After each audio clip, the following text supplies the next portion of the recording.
All right. Welcome, everybody, to week 2 of what used to be known as the Commissioner's Corner. But since one of the commissioners never shows up, we're just going to call it week 2 of the Muscle Podcast. Today, I'm joined by the one and only Joel Bills, who actually does these radio shows, somewhat as a living. So he's the man today. Joel, say hello. Hi, I know the bar's set high, seeing I'm somewhat of a professional, but I'll do the best that I can. But yes, I'm an owner of the Tallahassee Thundercats. As you know, very mediocre the last couple years. I'm looking to change that this year, but I'm looking forward to it today, James. Wonderful. So yeah, we're gonna cut right to it because Joel's on his lunch break. I have the whole day off, but he's on his lunch break, so we're gonna go to his needs there.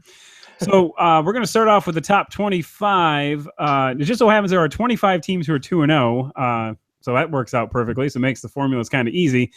Starting at number 25, Nasty Nutria, which is Sarah Miller's team. Had a shitbag performance this week, but still won. More on that in a little bit. Number 24 is 45-7. I'm still learning who some of these people are, to be honest with you. So who is that? Whatever. I don't care. We ain't got time for that. Well, actually, it's Joel Spencer, the other Joel in the league, 45-7. Good job to you. Number 23 is The Gamers, or Gamers, as you want to call it. Number 22 is Forgot About Dre Kirkpatrick. Still don't know who that is, I don't think. Number 21, up from number 25 last week, is Team Bob Ames 2.0, the sequel. Number 20, 52 Shades of Clay. Bonnie Monahan getting up there. Number 19, Tecumseh Football Titans. Interesting story here is they were randomized this week, and this is Rod White's team. Randomized and still won, and it finds himself at number 19. So one more randomization, and Rod White finds himself out of the playoff lottery. Number 18, the Double Blumpkins, one of Will Green's teams. Number 17 is the Boggy Bottom Boys. Number 16, Car Ramrod. I believe that is Tom Farmer's second team now. I'm not certain. Number 15, Straight Cash Homie. Number 14, this is an interesting phenomenon. Tell Me Something Good. His team was abandoned. I believe he's been randomized twice in a row. Someone may have set a lineup for him. I'm not sure. Whatever. He's in number 14. Craziness. Number 13, Cliff Zing's Well, it's the Big Z Show, up from 21 all the way up to number 13. Number 12, one of my personal favorite names, The Wiz. Nobody beats him. Apparently it's true because he hasn't been beaten yet. That's Danny Vasquez's team. And number 11 is the Wolfpack, Abel Frausto. I don't know if you know any of those. Well, you know some of those people, obviously, right? Yeah, absolutely. All right, number 10. The last person to officially join the league before the season started is Wally Cote. He scored 158.9 points thus far. Number 9 is the Black Hole. Trying to figure out who that is real quick. Sorry, I'm kind of going through here. This is Rob Bradley, a referral from Andrew Brown. He has scored a total of 164.33 points. Number 8, up from number 13 last week, New Orleans Rock Chucks, Aaron King's team, 166.01. Number 7 would be Cheechki, who was formerly number 9, one of the Columbine kids, 166.51. Number 16 is Robert Griffin the Turd, 166.97. Number 5 is the Broskis, the other Columbine brother, 170.81. Number 4, Collector Kings. They've actually went down this week. They were number 3 last week. This is Danny Lane. He scored 178.8 points. Number 3, all the way up from number 15 last week. Man. The one and only. You know this man very well, Joel Bills. Dave Scherer. Oh, yes. Wow. He's all the way up from number 15. He scored 183.64 points. Number 2, up from number 5 last week. Will Fork on First Date. That is Steve Garrity's team. Good job for you. Love the name. That means the number 1 team in the nation is, for the second week in a row, Vinsanity. That is Brandon Vincent, I believe his name is, which is a Tyler Aldridge referral. Number 1 for the second week, straight week. Now, on this, real quick, I don't know if you saw this game, but it is featured on the Muscle Game of the Week. Vinsanity defeated Brule's Rules, named after the great Dr. Stephen Brule, if you know who that is, by a score of 77.84 to 77.53. Wow. It is our closest game of the year so far. Absolutely. And it just went back and forth. And, some good calls on both sides in their lineup. You got Odell Beckham with Bruce Rules. And then on the other side with Vinsanity, you got D'Angelo Williams, who we'll talk about a little bit later. that scored very, very well. And it just hurts. It hurts to lose by fractions of points, but that's what we do here in Muscle is make sure we don't have ties. We don't have ties here, and that's just the way it rolls. So Vinsanity, congratulations, #1, second week in a row. Yes, Brewers rules. It's amazing what happens when you actually submit a lineup. You almost beat the #1 team in the league. So last week people requested that we did what's a best lineup and a worst lineup. I'm not sure if you have this in front of you here, but I'm just going to go over it real quick. I mean, Magic Mike Plate. I know this kind of steals some of your thunder here, but Magic Mike Plate had the best lineup. He had Carson Palmer, Justin Forsett, who actually didn't do very well, 6 points. Meh. D'Angelo Williams, 24.6 points. Larry Fitzgerald, 27.6 points. Holy hell. Terrence Williams, 12.2. Heath Miller, 9.75. Dan Carpenter scored him 1 point. And the Ravens defense, they laid a turd. I don't think they scored a single point, to be honest with you, because they didn't show anything up there. They scored 3 points. Well, that's a turd. Yeah, and then speaking of laying turds, how about the high steppers, the worst lineup of the week? Check this out. Drew Brees, a lot of people started him this week against, I believe, didn't they play the Buccaneers, right? They did, yes. They played like balls. Drew Brees scored 8.05 points. Chris Ivory. Now, do you know who Chris Ivory is, Joel Bills? Yes, I do know who Chris Ivory is. A running back for the Jets and a little bit of a growing problem right now. Yeah, and he used to be on your fantasy team in the league, I'm pretty sure. And he may have been involved in a controversial trade of doom. He laid a turd as well, 4 points even. Darren Sproles, 2.95. Tavon Austin, 2.8. No. John Brown, 4.75. These are just embarrassing. Dwayne Allen, 0. Graham Gano, 4.5. And the Rams defense, another one that a lot of people started, 4 points. So between Breeze and the Rams, a lot of people started these guys, and a lot of people were disappointed, myself included, with the Rams defense. Yeah, absolutely. They were horrible, but I got to say this. I probably would rather have the randomizer pick my lineup than have that lineup picked. It's true. Yeah, the randomizer, again, people, there are like 6 teams that are being randomized every week. I've kind of tried to have people adopt them. Just so people know, though, when teams are abandoned, if people opt to purchase them, they'll get them at a discounted rate because there's not as many games. Some people just take a team to put lineups in and they play for free. So the numbers never add up at the end of the year because there's always at least 4 or 5 shitbag owners who abandon teams. So if you do the math at the end of the year, you will not be getting the even 96 times 20 for them. What's going on? Whoa. I've got a few announcements going over the screen here. I guess that's the risk we run when I'm doing this during work, right? Yeah, well, at least it's not a damn fire drill. Speaking of fire drills, winners and losers, week 2. We'll go, you do a winner, I'll do a winner. Is she done talking? Almost. Can shut up now. Okay, we're good now. My #1 winner of the week, and we'll start with this, is Fantasy Zombies. D'Angelo Williams and Larry Fitzgerald both scored in the 20s. Is this literally 2009? Are we just in the twilight zone right now when these two players are in their prime? That was a huge surprise to me, and very few people have done anything with them this week. Yes, and actually both of them were on Magic Mike's lineup, actually. So that's why he was #1 of the week there. My first winner, the Potterville Pussycats.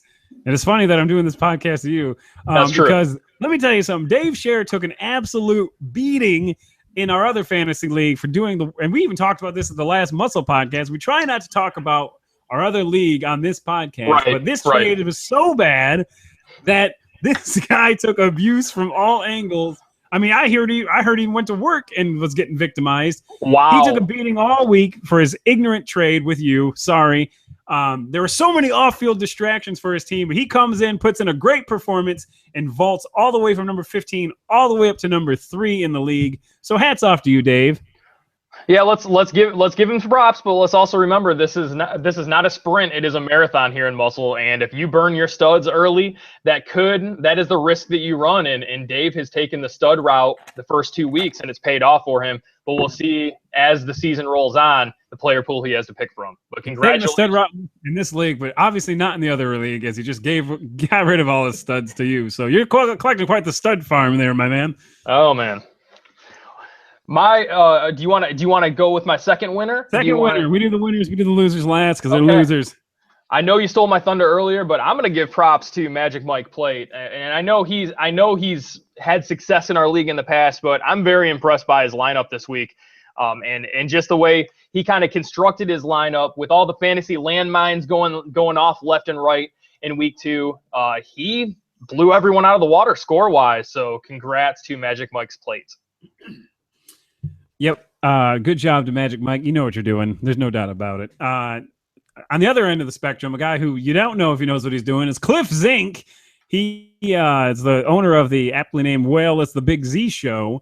He came in and inherited a team that was abandoned. He submitted a lineup prior to the kickoff of the first week, and he took over Weichel Schnitzel. More on Weichel Schnitzel here in a second. Yeah. But he's actually taken a team that was abandoned and in 2 weeks has propelled them all the way to number 13 and 2-0. So good job to Cliff Zink. It'd be nice if you could actually figure out the website and figure out how to do the site or the lineup rather than texting me your lineup. But, it is what it is. So losers, real quick. This is not really one of my official losers, but on the Weichel, well, you know what? We'll talk about Weichel Schnitzel here in a second, I think. Yeah. My loser, and we'll transition right to that. It's called a segue. Weichel Schnitzel is my number 1 loser, and there's a thing in fantasy, and especially if you ever dabble in daily, there's recency bias and there's chasing points, which that means you just plug people into your lineup that scored well last week, and a lot of times that doesn't work out. Carlos Hyde, Sankey, Kachary Green, they all scored last week, I believe, touchdowns or had good weeks, and he had all 4 of them in his lineup, and they were all landmines for him this week. Here's an interesting story. Weichel Schnitzel abandoned his team in week 1. It was given to Cliff Zink. Weichel Schnitzel decides he wants to be in the league, so he takes over another team that was abandoned. This is why abandoning teams sucks, but we always plug people the right way. Right. Somehow, this is the best part. I didn't know this was even possible. Weichel Schnitzel submits half a lineup, apparently. So when I go to the scoreboard on Sunday, while I'm at work, by the way, I see that he only has 4 players in. So half of this man's team was randomized. Half of it wasn't. So I don't know how the hell it's even possible. My first loser, not the biggest loser of the week, because we'll save the biggest loser for the end. Absolutely. Especially this week. My first loser of the week is the Indianapolis Colts. They got embarrassed last night on national television. Their offense is offensive. And I had Frank Gore in my other league, and he actually did okay comparatively. More announcements coming. You got a mute button on that thing or what? Just a terrible performance by the Colts. And they were at home, and the Jets, who are not the Patriots, mind you, just blew them out, really. It was a 20-7 game, but that was an ass beating. It was. The whole Colts thing, their offense just is horrible. You got to really kind of think twice when you're trying to start these guys in your lineup right now. And just horrible. My loser of the week, and I'll go my first loser, and I know you're going to have the last one here. I'm going to do a trio of quarterbacks because they literally crapped the bed this week. You got Drew Brees' collarbone, or what is it, AC joint that he messed up on. A lot of people used him this week in a lineup. That was a landmine for them. 8 points total. There's Bradford, who has horrible left guards. They can't even throw more than like 5 yards at a time. Andrew Luck, who we just talked about, and Tony Romo's collarbone. All 4 of those just horrible, horrible quarterbacks this week. And I think it really correlates to a lot of losses this week in MUSL. Yeah, and it's tough to have a discussion of winners and losers without mentioning DeMarco Murray. The man, I believe I read there are 26 or 22, I don't remember the number, quarterbacks that have more rushing yards than him this season, including people like Carson Palmer, who is definitely not a scrambler. It's embarrassing, and I think that I love Oregon, but I think Chip Kelly is a madman, and not in a good way. So, but anyway, that was not my loser. My biggest loser of the week, and I love this one, Richard Perez, owner of the Texas Taco Benders. You don't understand how much shit this is. For those of you who don't know, this is the other commissioner who apparently is supposed to be here at some point. He was here for the preseason special. That's it. Probably won't ever see him again. And I don't blame him. I won't show my face either. After all the shit this guy's been talking all year, making fun of me for starting Marcus Mariota in the league, making fun of me this week about, oh, yeah, well, you started the wrong quarterback. Well, guess what? I still beat you handedly in that league. And on top of that, you got Sarah Krasansky making comments in the Facebook group of this league, talking to her brother saying, how the hell did we start such crap lineups and still win? Well, here's how. He played a team with a randomized lineup. She played Richard Perez's team, who just sucked. She scored 57 points and won. So, and on top of that, when is this guy going to be on a podcast again? We don't know. It's he probably can't even be on these Google ones because he doesn't know how to use a phone. So, I don't know. Richard Perez, definitely the loser of the week, and I love it. Nothing better than that. He went and rolled out with Sam Bradford this week, and that didn't work out very well for him. And Abdullah with his whole 1.40, and Chris Ivory. So just horrible quarterback running back combinations this week, and couldn't get any worse, really. I mean, one of the lower scores of the week for Richard, and you better pick it up. I don't think there's ever been a team contracted in the middle of the season, but Philadelphia probably should be, it looks like, because that's just disastrous. All right, so looking forward to week 3 here, just a couple highlighted matches here. There are no top 25 versus top 25 teams going on here. So instead, I'm going to focus on the top 5 and who they're playing, okay?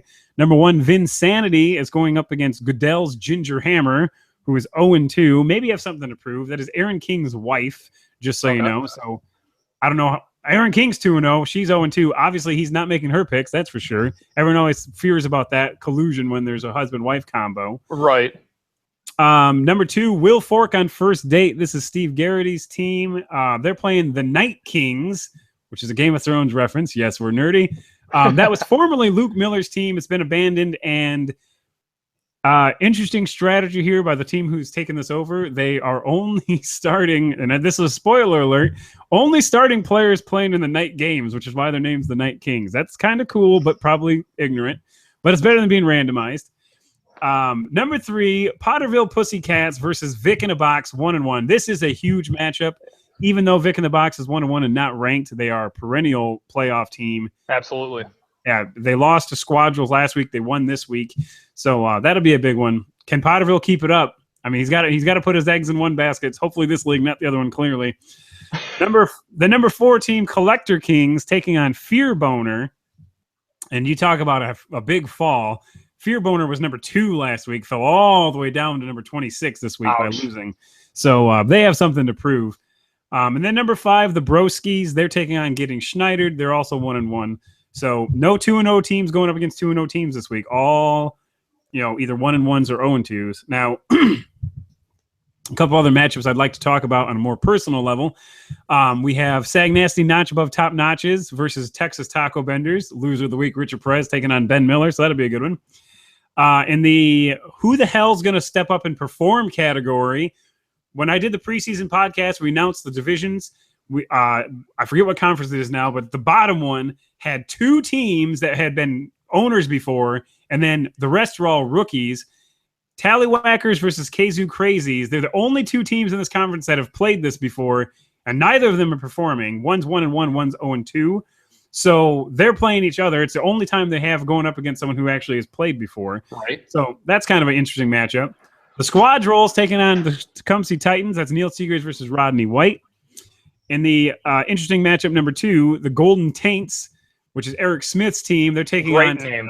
What's that?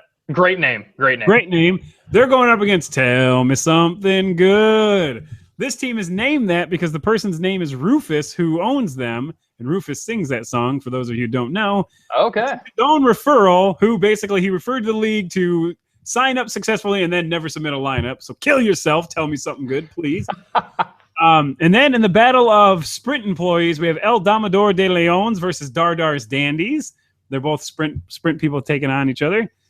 Another interesting matchup. This is a controversial one. We have Beats by Ray taking on Live Long and Prosper, who is owned by Lindsay Vasquez. So anytime a woman goes up against Beats by Ray, you just got to look out for that one. Yeah, And then finally, we have your team, the Tallahassee Thundercats, taking on Is That Your Final Answer? Speaking of women owners, my wife finally put up a good game last week. she historically is terrible at this league, but she loves it, so that's all that matters, I guess. But she put up like 90-some points this week, so you better be shaking in your boots there, Joe Bills. I know, right? Can we call an upset? Can we just call her upset pick of the week? Is this a thing? What was your upset? All right, my upset pick of the week is I know we kind of piled on him already, but I feel like Vic in a Box is going to win this week. I've felt it since I looked at the schedule today. He's really not been too bad, and he's experienced here. I believe that we're going to have a top 5 drop this week, and I think it starts with Dave's Potterville Pussycats losing. Yeah, I think so. The guy can't ride out forever, and especially, I mean, all the off-field distractions are behind him now, but still, Vic in the Box is a perennial playoff team, and he's already lost once, and he probably who's this? Who has the audacity to call me during the podcast? I know, right? People. Come on. Announcements going off, phone calls coming in. What's the world taking? Crazy pills.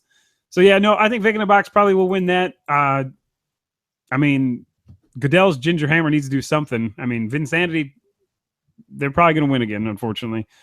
Interesting. Fear Boner versus Collector Kings. They were number 2 last week, and so I think they could win too. So next week we'll have a real good gauge as to who's for real and who's not. Because every week is important. Every single week now with this many teams is important. So you got to bring your A game every single week because you never know. I mean, you could drop from 2 to out of the top 25 in just a matter of a week. It's true. Historically, for those of you who are joining us for the first time this year, historically, the first 3 weeks have not really been as important as the last 8 or 9 weeks, depending on how many teams there were, because it was all out-of-conference play. This year, full conference play, no matter what week it is. So, yeah, every game is equally important. Well, I got this phone call. Maybe my wife's having some issues. I think you got to get back to lunch. So, absolutely. Thanks for joining us, Joel Bills. Hopefully, you'll join us next week. Next week, we plan on having a structured, actual massive Google Hangout podcast. I had to do this one kind of early because I have some business to take care of. But next week, hopefully, we'll get a couple people on board. But I think you did a very good job, of course. Of course, you do this normally, so it shouldn't surprise anybody. But all right, guys, we'll post this up and enjoy the week and enjoy watching a Sunday night beatdown. Take it easy.